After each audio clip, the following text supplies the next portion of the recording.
5, 4, 3, 2, 1.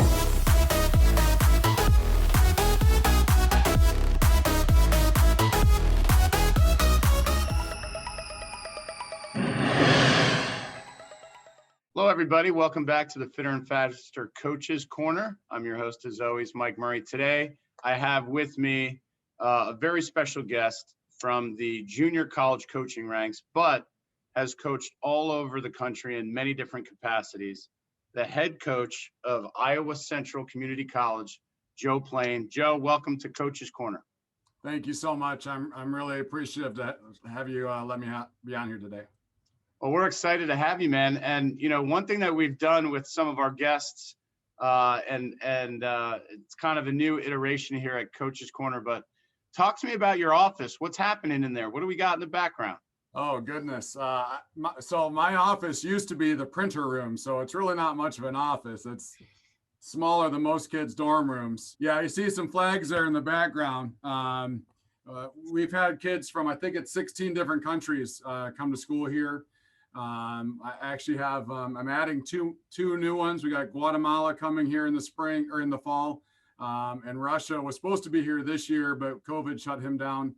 So he'll be coming. So we're adding two more. So, you know, I want to highlight our diversity. Obviously we get a lot of Midwest kids and trying to spread out. We do have a kid from Alaska this year, and we've had kids from as far away as Florida and Texas and Pennsylvania. But yeah, we've been lucky to have quite a few kids trust us to come from other countries and get their college swimming career started. And then the goal is to help push them on and find the best fit after that. Pretty remarkable school that you're a part of, Joe. We mentioned pre-production that there are 1,300 kids on campus, and I think you said 1,000 of them are athletes. So fair to say that the athletic culture at junior college is alive and healthy. It is for sure. Most definitely here at Iowa Central. We are the largest athletic department in the country for two-year schools. We have 31 sports, and they run the full gamut. We have 175 kids on the football team. We have sport shooting, which is national champions. We have bowling, which is national champions, cheer, dance, golf, rodeo, which sends people off to be professional rodeo participants, I guess, for sure. And that started, my wife went to school here. Actually, she was part of the first soccer team.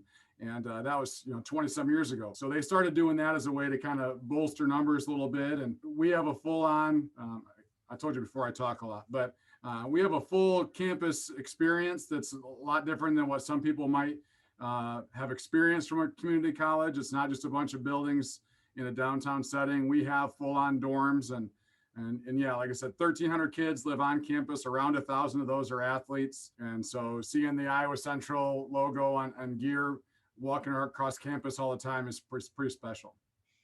It sounds like you almost have a big university Division I athletic program happening at a relatively small school. And to take it a step farther, not just a small school, but a junior college. And you really look at your position, from what I can tell and the little I know about you, but I've been following you for a while, of cultivating and developing athletes to take that next step. So talk a little bit about what your philosophy is programmatically at Iowa Central. In the recruiting process, it's one of the first things that I tell the kids is this is college athletics. It's not high school 2.0. It's not come and go as you please. It's not, I'm not a big patch on the back and tell you, hey, good job if you didn't do a good job. So they're going to come in and they're going to have some pretty darn high expectations for me. From what we're doing athletically, and the same academically. We do get a lot of kids that come in, and that's part of the reason they come is they struggled academically.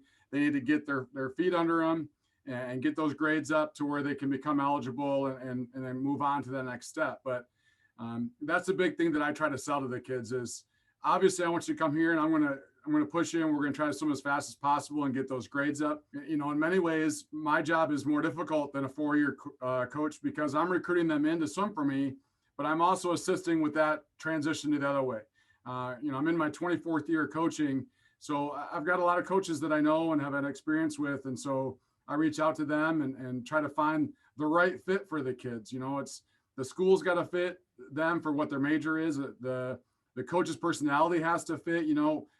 We're not all the right fit for every swimmer. And so We got to find those, some kids, they need the hardcore guys. Some kids are more intrinsic and they need someone who's kind of, nurture them a little bit more than maybe some other guys do, and women. So that's one thing I take very seriously, is trying to find the kids the right fit to move on. And that's the goal. And I'm in my 5th year. This is our 6th year back as a program. We had a little lull. There was 5 years before that. And so I actually just recently put together a list of kids that had moved on and swam at a 4-year school. And I want to keep making that list longer and longer. That is the goal. Now, on the side of that also, as a community college, we have a lot of majors that a 4-year school doesn't have. And that turns some kids on, right? I've got kids that come for radiology. That's going to be a 2 or 3 year program, and they're going to go to work. So they're not going to go and swim for 4 years.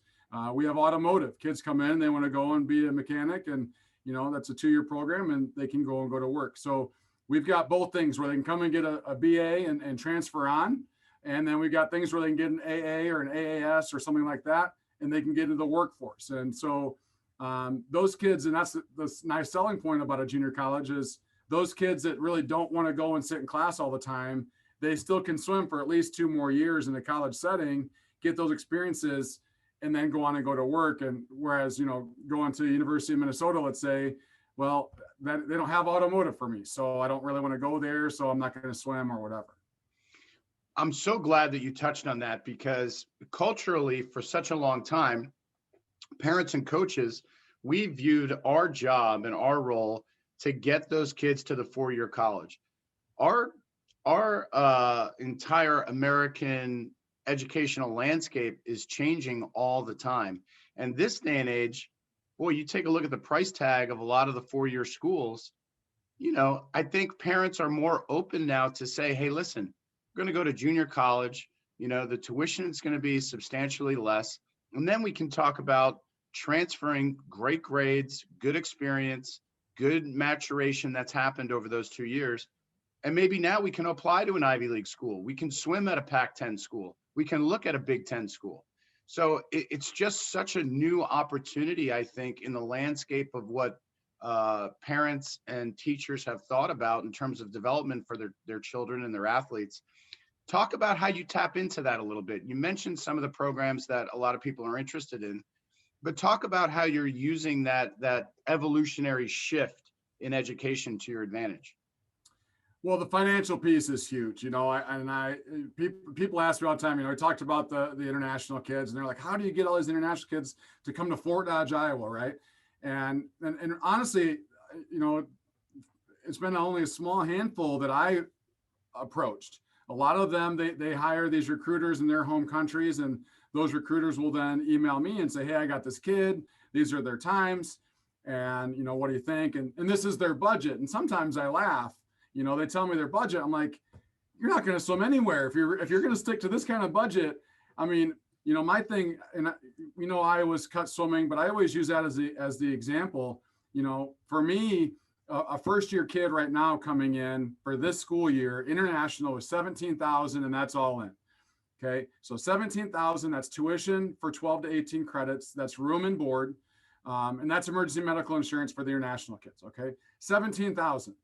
University of Iowa is $50,000, and that's before whatever else. But we know that scholarships aren't just being thrown around, and people aren't getting a $30,000 scholarship. So that's part of it. I do kind of laugh to my wife quite a bit when people are like, oh, I've got a $5,000 budget. I'm like, I mean, you're not getting that for me, so I don't know, and so there are some places they can choose to go or whatever. But obviously, financially, is tight for a lot of people around the world.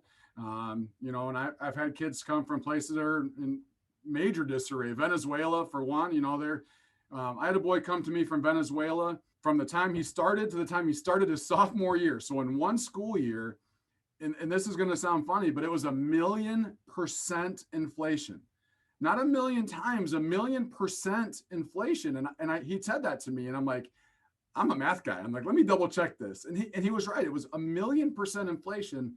So the cost of sending them here went up by that amount, and just imagine if they're trying to spend $50,000 a year, right? And so that's definitely part of it, is that we can definitely get you through 2 years a lot cheaper than somewhere else. I do have a little bit of scholarship money, so I can bring that cost down. And some of the better swimmers get close to half, so that's, it's still pretty good. If you can go to 2 years of school and you're only spending, $9,000 a year, that's pretty good in this day and age, right? When you're talking about room and board too. I mean, it's everything. It's tuition, it's living in an apartment on campus, and it's food for 19 meals a week. So that's definitely part of it. And then, and people ask for guarantees. I'm like, I can't guarantee anything after you leave me, but I guarantee you I'll fight for you and I'll do my best for you. And, I had a girl come from France, and she's a sophomore this year, and lo and behold, she just got offered this amazing scholarship. And we're all like crying that she got this amazing scholarship that she's going to be able to continue on next year and as a junior. And, I've had boys come in that, they had very little options, and they chose me and they trusted me. And then we're able to turn that into some pretty darn good scholarships. I got a boy at Lewis University right now who's paying less at Lewis than he paid here because of coming here and developing and getting faster. And I think my boy Marcelo is about the same thing. He chose us financially and swam really fast. I mean, he went 16:02 in the mile on 2 days rest as a freshman. That's pretty darn good, I think. And now he's at Missouri S&T pursuing his degree in mechanical engineering. Obviously, S&T is an amazing engineering school, and that was an opportunity he didn't have before coming here. So that's part of the things I try to sell them on is I can't promise you anything other than I'm going to give you my best, but if you trust me and you do the work, chances are pretty darn good that we're going to find you a good fit, and you're probably going to be able to spend less money, than you would have anyway. Plus, 100% you're saving money in the first 2 years. All right, so I'm putting my parent hat on for a minute. And the first question that I'm going to ask you, Coach, is if my son or daughter is going to attend school here, will they get the team experience that we sometimes seek in Division I, major Division I swimming? I laughed when you started to ask that question because I think my kids get that more than anybody. So our apartments, the traditional housing that kids go to a 4-year school, I went to 4-year school right away, and I've been to many over my 24 years of coaching, plus, camps and stuff when I was a younger kid. And traditionally, right, you got a 10 by 12 block room with 2 beds in it and 2 closets, and you're sharing a bathroom on the hallway. I mean, that's traditional housing, right? And some places have the suites where there's a bathroom in between the 2 rooms, and that's the majority of what you're going to see, right? My kids have an apartment, and that's not special for swimming or even special for athletics. We have 16 buildings on campus full of 12 apartments per building that are 4 to 5 kids per apartment. It's a full living room. It's a full kitchen, and I'm not talking an apartment size kitchen or apartment size stove or something. It's a full 4-burner electric stove. It's a full size refrigerator. And they've got plug-in internet and cable in both bedrooms plus the living room. And I put all my kids together. So that's a room of swimmers. This year, because of COVID, my kids are all in one building. Normally they're spread out a little bit. So they are in different places, but they'll do their own dinners, right? They'll do a pasta dinner where one room will make pasta for the team, and the kids will kind of cycle through and do pasta dinner the night before a home meet. A couple weeks ago, now it ended up being a bad thing because we got some COVID issues from it, but a couple weeks ago, the kids all went sledding. They went together, they carpooled, and they went sledding together. A few years back, and it's fun because they share these things with me too. It's one of the nice things with, we use WhatsApp to do a group chat so that I can text the kids easily. They'll send me the pictures of what they're doing, right? So we had a kid have a birthday, and it was 3/4 of the team. This is a couple of years ago, so we didn't have to worry about the closeness and things. But they all went to the local restaurant, and they celebrated his birthday with them. And it was literally 3/4 of the team. One pretty great thing, our school itself is very, very family oriented. When I give a campus tour to a kid, I'm going to have professors and other coaches and other kids that I teach as well. They're going to see me and say, "Hey, coach." And so they're going to see this interaction as I'm walking through campus. But so being that family atmosphere, I can also reserve just about any room I want, including big auditoriums if they're not being used. So we have this thing called the BHS auditorium that's got a big projector screen. So last school year, we did a team movie. So I brought all 30 kids in. We watched the movie Miracle. I got them a bunch of water, and I even gave them some candy to kind of relax and sit in the comfy chairs and watch Miracle on the big screen. So, you know, the team bonding thing, I preach that. That's something that is so very important to me. And I've been working for the past 5 years to build that. And you know, we've done a good job with that. You know, of course you're going to have issues. You know, I try to put kids in their rooms together that I think the personalities will match. I was 100% spot on with my boys this year. My boys' rooms, I mean, you couldn't get, I think it's four rooms of boys. You couldn't get more, you know, family orientation in each of those rooms. They love spending time together and doing things together. On the girl side, I made a couple mistakes, had to fix some things, but we got it figured out. But I told you I talk a lot. I apologize. But yes, if they come here, that's what I sell them on that. I'm a horrible liar. If I tell you I'm going to do something, then I'm going to do it to the best of my ability. And we do our best to have a family environment, a team environment. We do miss one of our transfers who was great about writing his own cheers. Javier Ronda from Spain. He ended up going to Bethel University this year. Him and his twin sister actually both transferred there. So we had a bunch of awesome team cheers the past years. And again, we've only had one meet so far, so hopefully we can get back to that. But you know, when people see us, you know, they know that we're a team. Sometimes they're taken aback by how loud and boisterous we can be. 2 years ago, actually, Javi Ronda's freshman year, our men got second at nationals, and I was lucky to be voted Coach of the Year on the women's side for our performance. And we're waiting for the awards, and we're all down there, and Javi starts doing the Baby Shark song. And we were getting all the other teams to do Baby Shark, and a couple of teams were looking at us like we had something wrong with us. But I mean, the place was just rocking with Baby Shark, and it was silly, but it was fun. The kids were having a blast, and that's what, you know, we try to do. I want the kids to come and have an experience they're never going to forget. It sounds fantastic. And one of the things that I wanted to ask you again with my parent hat on is, how do scholarships work in the NJCAA? So in the NJCAA, we are allowed to give 15 scholarships per gender, and that's of any size for swimming. And that can cover everything. I will tell you that the majority of us do not have 15 scholarships to give, just like the majority of D1 programs don't have 9.9 and 14.0. So I personally have a little over 3 scholarships per gender, and I spread them out the best that my ability. Again, I can sign 15 kids, and that means that I can sign a kid to 0, just so they can sign a letter of intent and we can brag about them before they actually come. So I've done that in the past. My money was gone with 14 kids, and I had a 15th kid that, you know, I wanted him to be able to have that experience of signing a letter of intent and getting the local newspaper to come and things like that. So we did that. We've signed for 0 before, but that just, you know, ties them in and things like that. But so each coach is different. Not to throw anyone under the bus, but I think that the first coaches that were here from 08 to 13, I think they handed our scholarships out a little bit differently than I do. I think they put a lot of money into 1 or 2 kids. So they had some really superstars. We still have some kids on my record board from the 11 to 13 era. We're breaking most of them. My boys' records are almost gone. Girls' records, we still have some work to do. But I tell the kids that I'm building a team. And so I you know, of course there's a tier, right? And if you get so much, you know, can do so well at nationals, you're going to get kind of a higher amount. But so that's kind of how it starts. And I also personally, I recruit a lot different than a lot of D1 coaches and even 4-year schools. I talk money almost from the jump, because if it's not going to work, I don't want to waste anyone's time. I don't play games with the money. I don't offer you a little bit and then you're going to try to negotiate up.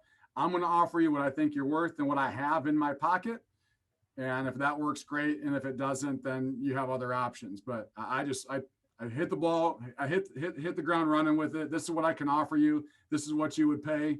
If this sounds good to you, then let's talk some more, and I'll talk your ear off for an hour about our college. Well, that's great, man. It shows how much passion you have for it. I want to talk to you about your team's rise in prominence over the last couple of years. You mentioned 2 years ago you were runner-up at NJCAAs, and you look at your record board and you look at some of your top times over the last 3 or 4 years, and There's some fast times happening. So talk about, how you've infused your energy, your enthusiasm into the program, how it's changed culturally, and why you're close now, Joe, all the time to knocking on the door of winning a title. I think part of it is just, again, I would be a terrible used car salesman. And so I think the kids see that. I think the parents see that I am passionate about this place. I'm passionate about what I do. And so I think when they come in and they see what we have to offer, I think that turns a lot of people on. They're like, wow, it's, what he said to us over the phone was right. We can see it when we come to do the campus visit. And I think that's a big part of it too, is just the support that the school has for athletics, and the kids see that.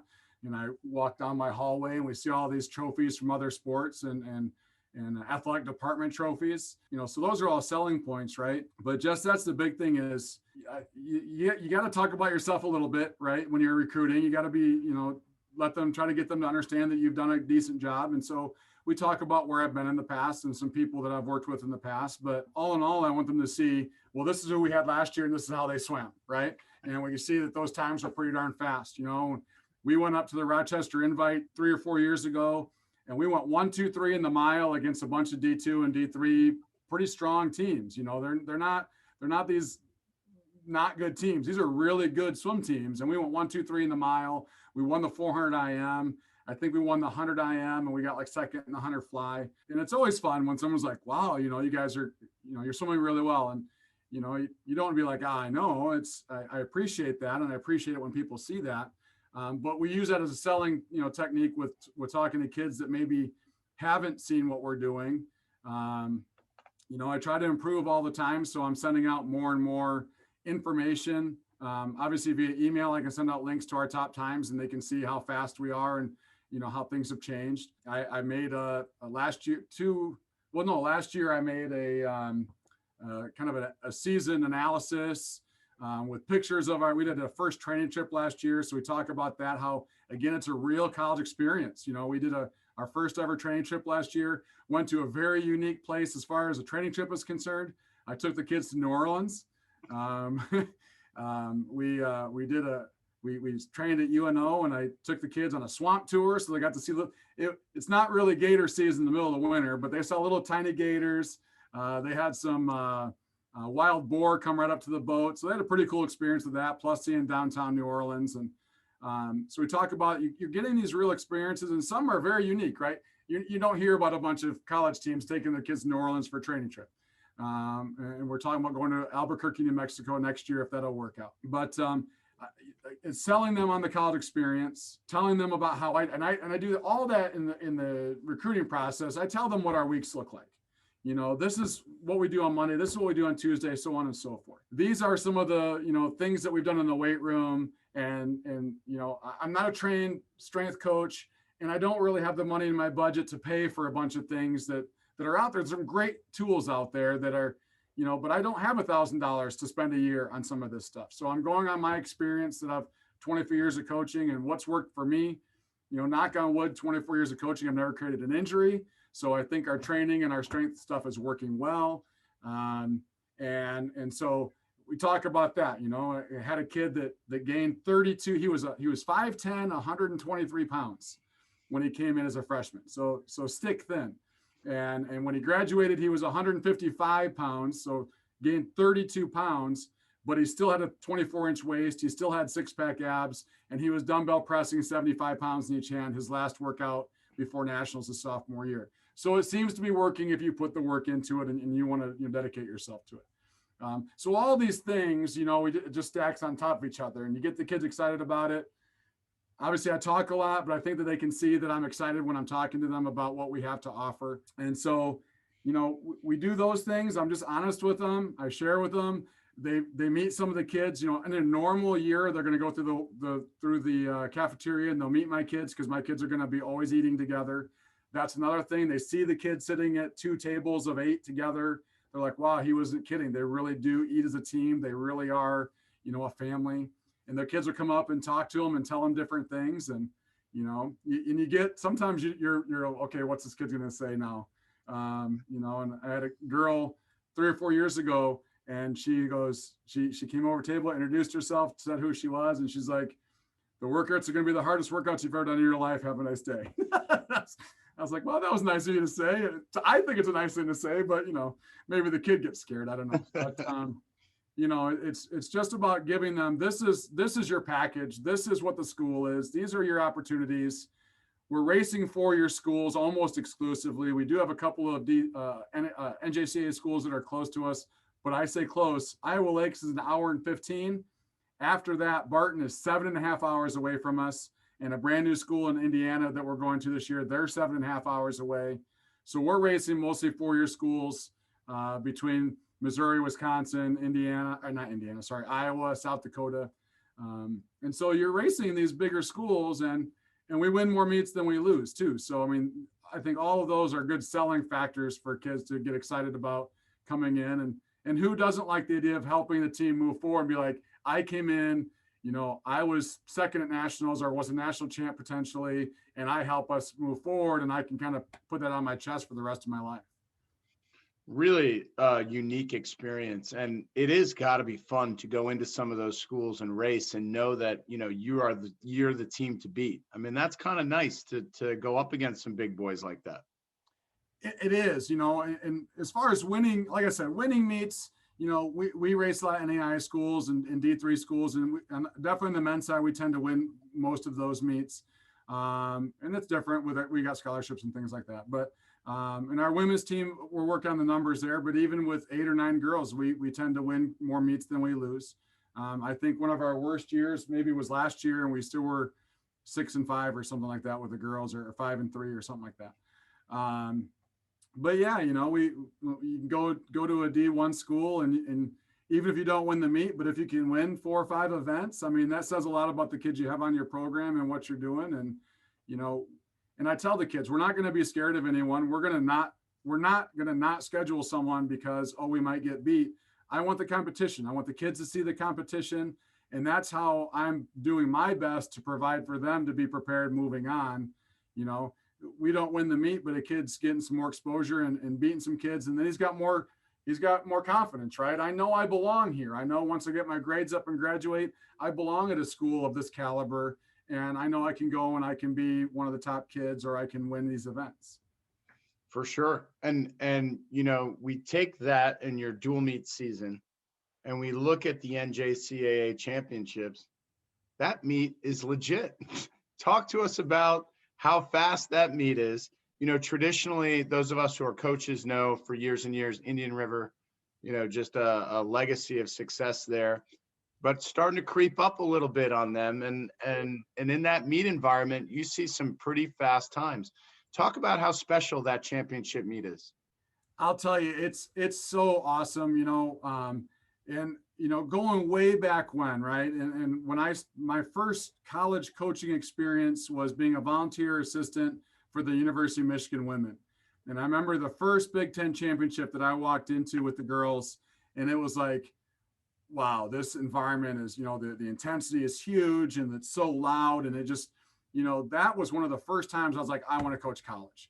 And that environment, the Big Ten women's meet is just so amazing. And then I go out to California and we have the Big West meet, and obviously it's different, but it still was, we would go down to Long Beach and an indoor pool in California, which there aren't that many of. And it was loud and it was exciting, and I remember, had a little lull there between, I wasn't coaching college. I was just coaching club, which those meets are amazing. Also, obviously you go to US Open and you're like, and I've been to a couple of trials and you're like, man, this is amazing.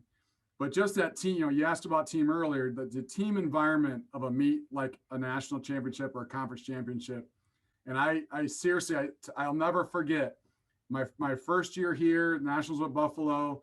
And I remember the meet starts on Wednesday and we try to get there on Monday. So we had a couple of days to kind of get ready for the meet. And I remember walking into that pool deck on that Monday, and I immediately walked in. And we were the only ones. I think Indian River was practicing, and we were the only other team in there. And I immediately said to myself, I never want to leave this. This is what I live for, this type of environment. And that started, my first meet 5 years ago. And indoors, outdoors is different, obviously. So the indoor meet in Buffalo can get louder and it's got a little different feel. but still you're down there in Florida every other year and racing outside. But, you know, you look at it, and obviously Indian River has been the team to beat for 45 years. You know, they've won every national title for men since 1975 and every title for women since 1983. So, you know, obviously there's that. I guess it was my third year here. Southwest Oregon won the mile, and that was her first champion was winning. So that was exciting. We won our first national title with one of my boys in South Africa winning the 50 breaststroke. So that was exciting. Barton Community College was a second-year program that year, I think my third year here. And he had a girl win the 50 backstroke, I believe. So those things were exciting, right? To see someone else on top of the podium besides the team that always does it, right? So that kind of started. And then last year was a lot different for kind of a lot of us, right? We won 2 relays. They hadn't lost a relay, and I didn't want to be a jerk about it. And I asked Manny, I'm like, dude, I don't want to be a jerk. I know it just happened, but have you guys ever lost a relay? And he goes, you're not being a jerk. I don't think we've ever lost a relay. I've looked through the results. One time the men didn't win because I'm pretty sure they got DQ'd in prelims because they weren't listed at all. But other than that, they hadn't lost. And we won the first relay of the night of the meet. And excitingly enough, we got third in the 200 medley, which was a bummer, but Barton Community College won that. So we won 2 relays. Barton won a relay. And to me, that was a big shift, you know, in that there are more teams that can put together some fast squads. I think Barton won 2 other events. We won 3 individuals plus the 2 relays. Barton won 2 or 3 individuals, I think. And Sandra up at Southwest Oregon, she's such an amazing coach she's out in the middle of nowhere, Oregon, and just producing some really great swimmers up there. And the kids always come in and drop amazing amounts of time. And that's what Barton did last year. Barton just lit it up last year. So it's fun, you know, we cheer for each other, you know, sometimes people will say I come across as gruff maybe when I'm on the pool deck because I'm so focused on my own kids. And I'm the old man with the gray beard, but you know, I pulled their relay aside and I'm like, I want you to understand how amazing it is that you guys won this relay. And the kids are like, why is this other coach congratulating us? But they were like, thanks, we really appreciate it. Because it was a big deal, you know, and I want them to understand how much of a big deal it was, even though it wasn't my guys, right?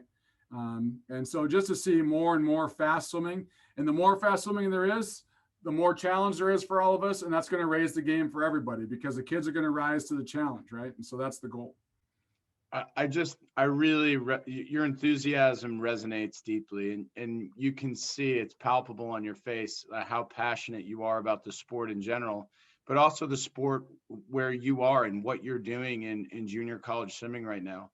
And it's great to see some parity. Of course, you know, as people, we love legacy and we love tradition. And as swimming coaches and swimming people, we appreciate so much Indian River and what they've contributed to the sport. But it's fun to see some parity and to make that meet closer and to create an environment where great performances are possible because of the energy. And you talk about that. I really enjoy seeing that. Now, Joe, after your season's over and you finish the national championship season, what are your guys and gals doing in the summertime? Are they staying on campus and training with you? Are they going home and doing work at home? Yeah, they're going home. We don't train on campus because my kids live on campus.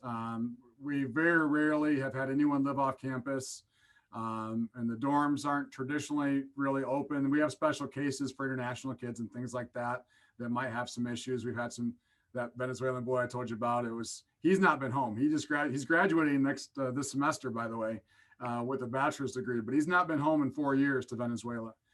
So when he was here, the school was very generous and gave him a place to stay. But for the most part, the kids are going to go home and train in their facilities and with their club coaches and in some cases high school coaches. It depends on what town they're from. And, you know, the kids that I get from Iowa, a lot of them, we got club swimming here in Iowa, but some kids that are from kind of out in the middle of nowhere, they might not necessarily be club swimming. And so the kids will ask me to send them workouts once in a while, and they'll go and maybe do some workouts at lap swimming and things like that. But One of my big things, and it's almost sacrilege for coaches to say this, but I've had some kids that have kind of had some mental and emotional issues from the long season. And they're like, I had one boy that almost didn't come to us as a freshman. He had so much pressure put on him in high school, and he's such a hard worker, like one of the best kids you'll ever meet as far as a human being. But and I was coaching him at the club level at the time, and came into my office and he was just bawling. He's like, I don't think I can do it. I'm like, hold on. Let's talk about this for a minute. What's happening? What are you thinking about? And so I was like, okay, after he told me some things that he was thinking or whatever, and I knew what his history had been, I'm like, you know what? Take the summer off. I want you to stay fit.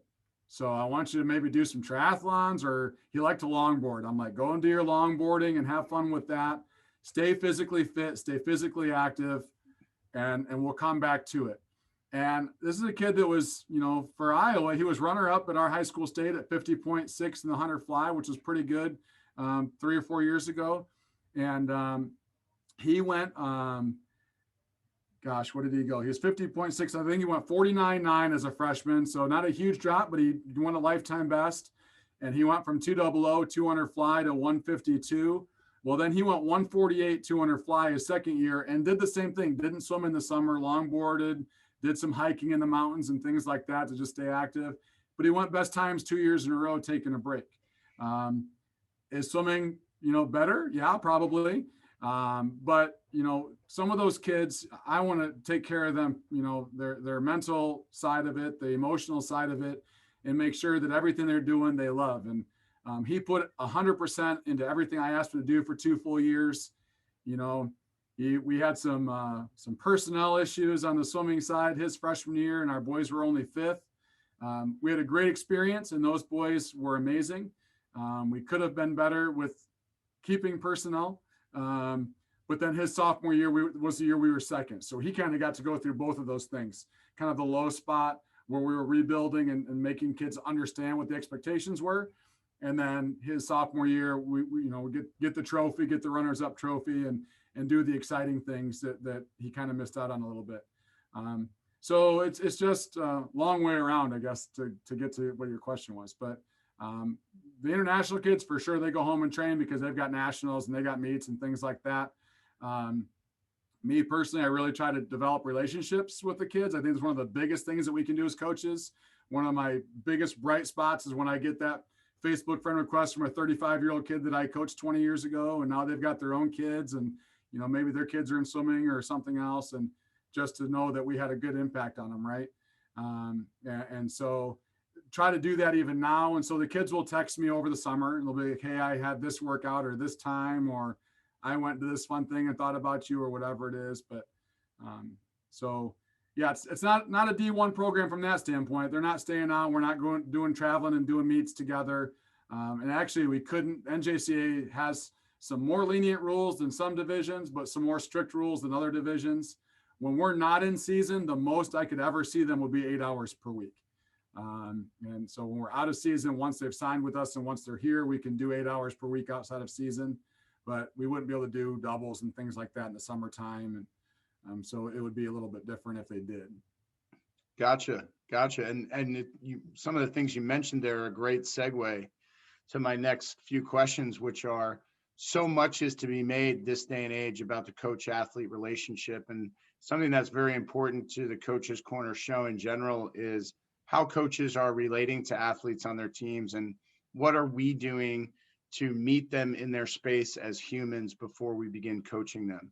And that's been something that's been a thread that's been very deeply woven this year on our program. So what are some of the things that you or your staff do to create spaces for your athletes to just be themselves outside of swimming? In some ways that could be challenging because they live with 4 other swimmers generally. But, again, they kind of know those things ahead of time. And, but the kids themselves, it's part of the maturing process and things like that. They help take care of each other. They do a good job of letting me know if there's an issue that I've got to address, so-and-so seems to be having a hard time. We're we as teammates are, supportive or whatever, but, maybe something coming from you would be better. And I think obviously being as honest as possible is super important. So in the recruiting process, I tell the kids, I'm always here for you, no matter what it is. But we do have a counselor on campus. We have nurses on campus. We have other coaches that they get to know. One great thing about our campus is not only do we have RAs, but because we have such a large athletic department and we try to save money by still providing the best experience possible, the majority of our assistant coaches actually live on campus in the dorms, and they kind of act as RAs also. So sometimes the kids might start bonding with a coach from another sport that they see doing rounds and things like that. So they know that they have that support. I'm 46 years old, but I still act like a kid sometimes, and there's that separation, of course. They know that I'm not going to be their buddy, but I'm going to be friendly with them, and we're going to joke around and we're going to have fun things. And I'm going to ask them how their weekend was. And the kids, they reciprocate that, like Monday morning, coach, did you watch the football game? What'd you think about the football game? Right. Before that, who do you think is going to win? Why do you think they're going to win? There's a new swim article about, do you think Shane Cassis is going to make the Olympic team? One of my boys is like one of the biggest swimming nerds. And so him and I are going back and forth on our thoughts about that on the bus yesterday. And some of the kids are like, Coach, don't argue with Andrew. Andrew knows everything about swimming. So and that's the other part too, is, kind of very unique. So we don't have our own facility. So I drive the kids on the bus. I'm the bus driver for the team. So the school has our own, anywhere from 25 to 56 passenger buses, and I can drive all of them.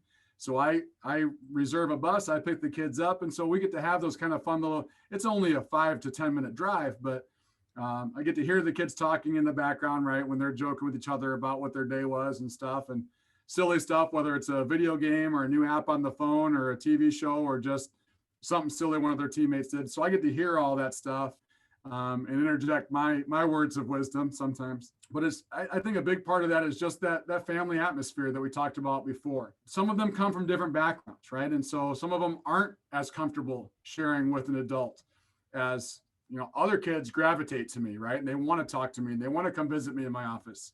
And some kids, you kind of got to pry them out of their comfort zone and get them to kind of open up a little bit more. But the more the more they know that you care about them and love them, then the more that they're going to trust you and the more that they're going to open up about those things. And again, we tell them it's a college experience, so I don't expect them telling me they're going to miss practice a whole lot. But once in a while, if something's, if they're honest with me and tell me what's going on, certain things, I'm like, hey, I get it. Take a nap or go call your mom or whatever it is. And but like you said, it's treating the person, not the athlete, right? And that's one thing when I recruit kids too. I'm like, if you're a respectable human being, I think that's got to be number one. If you're a respectful human being, and you're willing to work hard, and you want to be part of a family, then no matter what your times are, you've got a spot here, and we'll figure the rest out. I love it, man. I love it. And it sounds to me like if I'm a parent, this is a coach who's going to be around my son or daughter all the time. And my son or daughter is going to have access to this coach. And that's so important. Probably more access than you might if you're at, a Michigan or a Stanford or a place like that. And that's not to say that those coaches don't care. Those coaches do an exceptional job. But here you are, 4:00 or whatever time you have practice, everybody's jumping into the bus and you're hearing the full gamut of how the day went. I mean, that's an incredibly lucky thing for you to be able to do.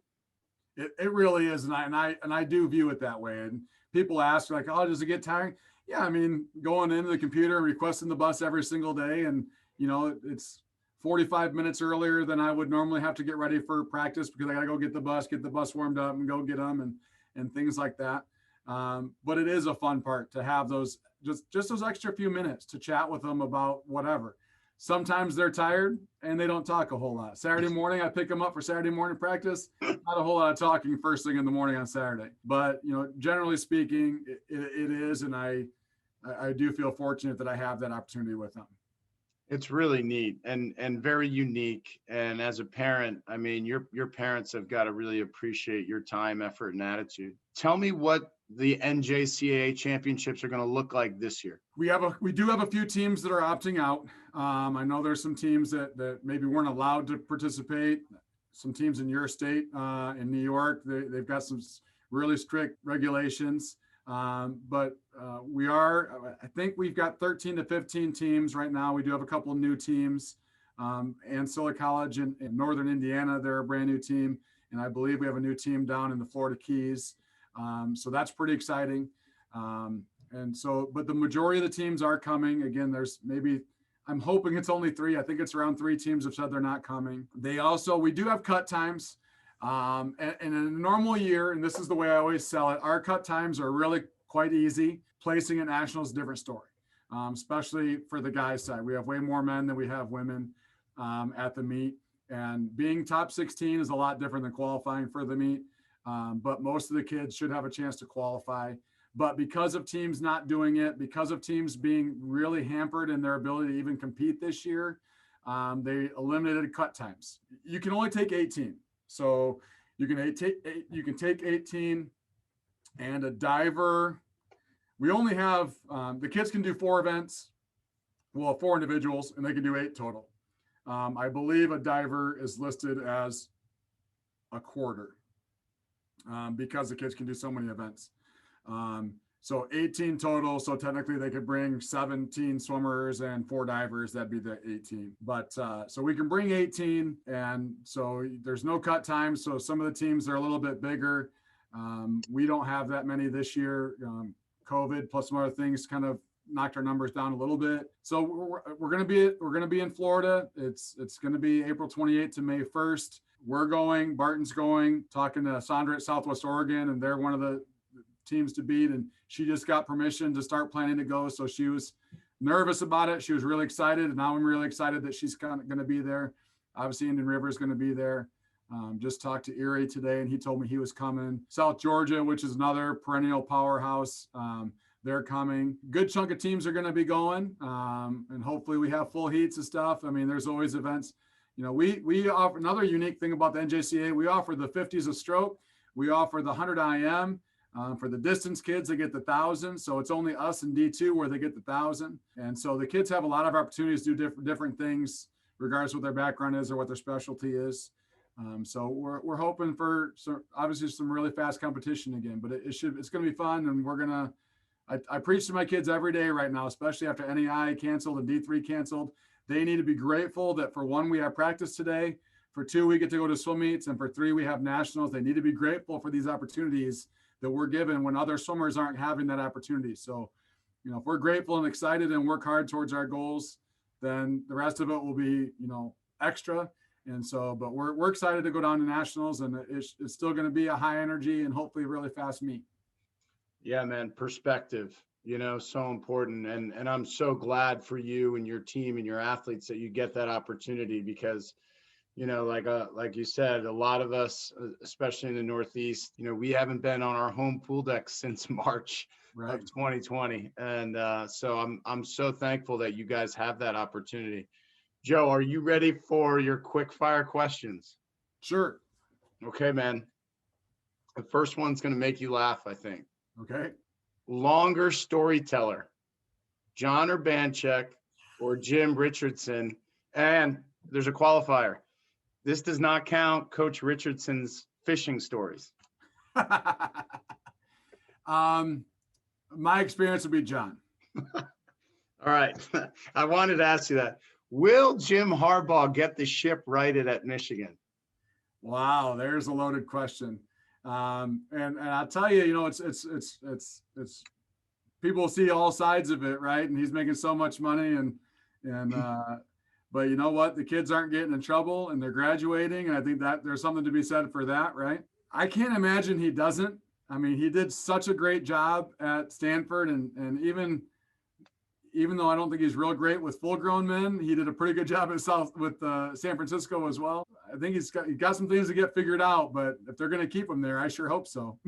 Yeah, you know, I think there might be something else going on that we don't know about, some challenges. He's just too good of a coach, in my opinion. And he and Mike Bottom are good friends. I think they are they? Yeah. All right, next question. Does it take a sub 21 second performance in Tokyo to win the men's 50 freestyle. Absolutely. I like it. I like it. There's I- 3 or 4 guys right now knocking on the door. Yep. I think for sure. I think that's going to be a pretty fun race to watch for sure. Does Katie Ledecky break the 8-minute mark for the first time in history? Wow. Well, she's training with my good friend Greg Meehan out there. We worked together for 2 years, and I want to say that he's got her working pretty hard, and we know she's a competitor. So I'm going to say yes on that one. I love it. I love it. My first few years coaching was at Marist College, and his first few years coaching the same conference was at Ryder. So I always big fan of Greg and the work that he's done. Yeah. Coach, thank you so much for taking the time to be on Coach's Corner today. How can people get in touch with you, Joe, if they have further questions about your school, about Iowa Central, or about swimming at the junior college level?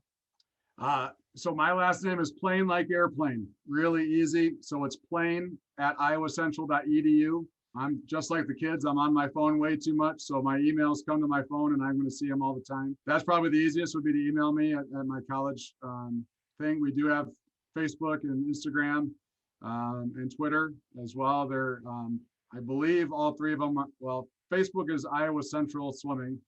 And then the other 2 are ICCC Swimming. Generally, if you look for Joe Plain or you look for Iowa Central Swimming, you should find us. But I think I talked way too much about myself. I wanted to put more on junior college swimming in general. People are looking to swim in college and save some money. We have some amazing coaches out there at these programs around the country. Like I said, Georgia, Kansas, down in Barton, several in your neck of the woods. Most of them are actually in New York, but we got new teams sprouting up, and it's a great way to save some money and have some really great experiences and make lifelong friends. And then, one thing that I tell the kids too, again, I know it's not what you asked me, but if you transfer to the University of Michigan, let's say, after coming to Iowa Central first, your bachelor's degree still says Michigan on it. It doesn't matter that you weren't there the first 2 years. If you transfer to Yale or Harvard, it still says Yale and Harvard on that diploma on the wall. That's what it says.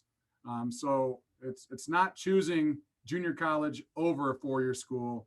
It's choosing both and trying to do it intelligently and save yourself some money. And we've got a lot of great coaches in the NJCAA.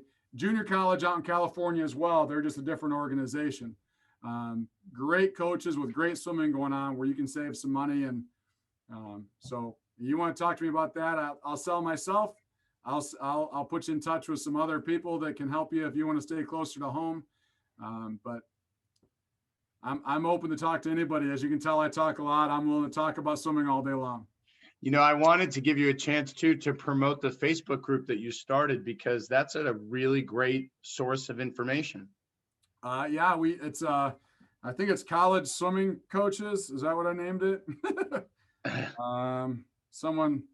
I've got a couple of likes here today, I think. College Swimming Recruiting. There it is. College Swimming Recruiting. Yep. So it is a closed group. I didn't want there to be a bunch of garbage going on with that, but anybody can join.